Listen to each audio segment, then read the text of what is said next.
Ole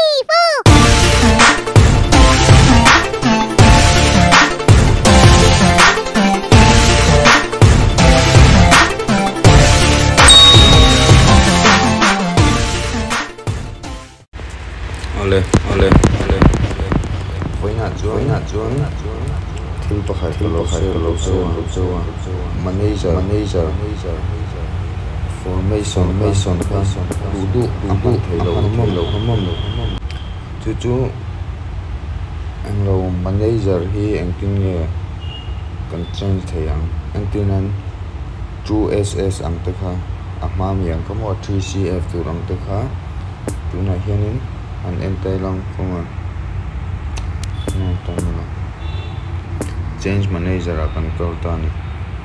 343 hi ss angin engma infix om lo hi left wing right wing hi engma ang lo thei lo tani chu tu na hian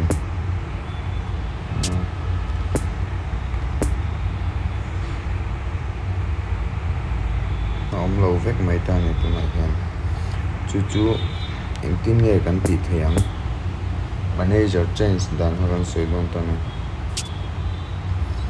kan be kanga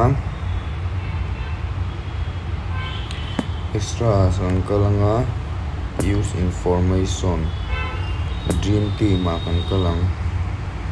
tahian manager hi an lo kan base team hi tu nge kan va thanang hi chút tiếng chuan ka va confirm chia lo nangin tuna ka ti ho zinga formation lo lang hi indu ni chuan in ti ve do na tuna nge kan tiang Europa kal chimila Anisa kan kal chinanga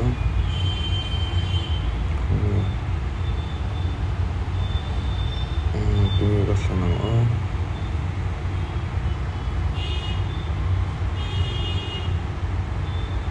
Vigo kan function chuan kan be kang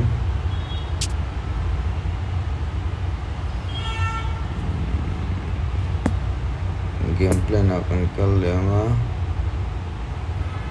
chuan change formation chuan a chung ber default te hianin hei kan click ang engtin ya om kan enang 4132 hei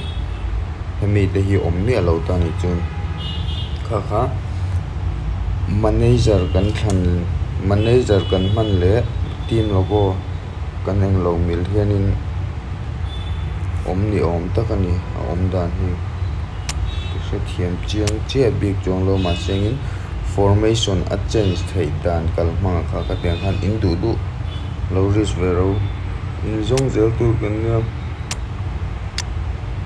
thil ti vok thei po alani box si lawa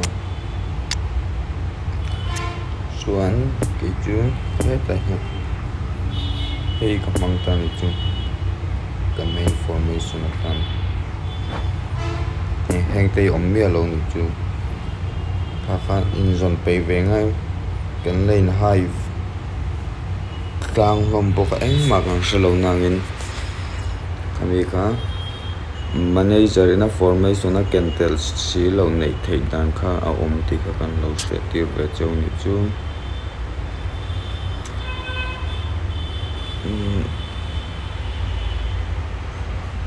true ss ang khamar kami po kha om thei dan om kan tilang lo kanga ei chu ka change phalo allo in change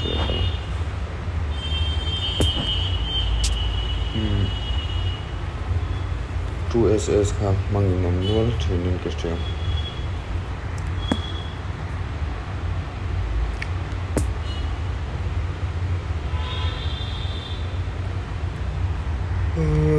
dream team tayang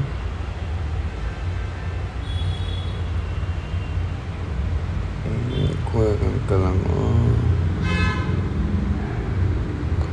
Northern America kan klik sini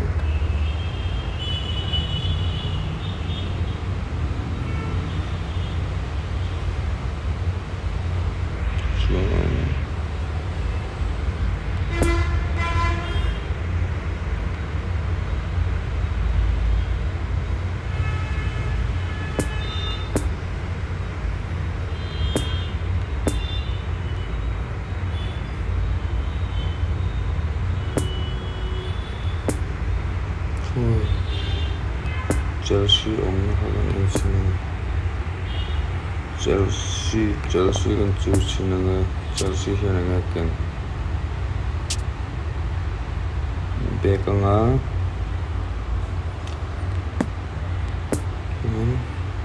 a formation atak kha vaklik turan ni lo ni o ta hian change formation he a chung bera hian default DEFAULT mi hi vaklik tok tu chuan amai nei change mo yang tikhana